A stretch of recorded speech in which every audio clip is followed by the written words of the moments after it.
Graph के basis पर कई बार जेनेट में क्वेश्चन पूछ चुका है, तो चलिए समझते हैं। जैसे जब भी फोटो इलेक्ट्रिक करंट और इंटेंसिटी के बीच में ग्राफ दे देगा तो उसका स्लोप है जो स्ट्रेट है जो जाता है, ठीक, क्योंकि ये डायरेक्टली प्रोपोर्शन होती है फोटो इलेक्ट्रिक करंट इंटेंसिटी के, ठीक।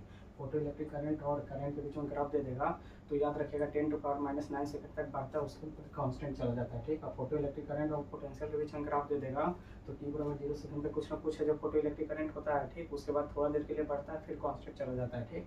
अब फोटो इलेक्ट्रिक करंट और फ्रीक्वेंसी के बीच में जब भी ग्राफ दे देगा तो याद रखिएगा ए से बी तक जो नॉर्मल फ्रीक्वेंसी थ्रेशोल्ड फ्रीक्वेंसी से कम होता है, जिसके कारण कोई करंट नहीं बनता, लेकिन बी से सी तक जैसे ही आता है नॉर्मल फ्रीक्वेंसी थ्रेशोल्ड फ्रीक्वेंसी से बड़ा हो जाता है, जिसके कारण करंट है जो बन जाता है, ठीक। अगर दो लाइट जिसका इंटेंसिटी अलग अलग है तो उसका स्टॉपिंग पोटेंशियल हमेशा सेम होता है, ठीक। और I1 का इंटेंसिटी ज़्यादा होगा I2 से, क्योंकि एरिया ज़्यादा है। दो लाइट का अगर इंटेंसिटी सेम है तो स्टॉपिंग पोटेंशियल अलग अलग होता है, ठीक है ना।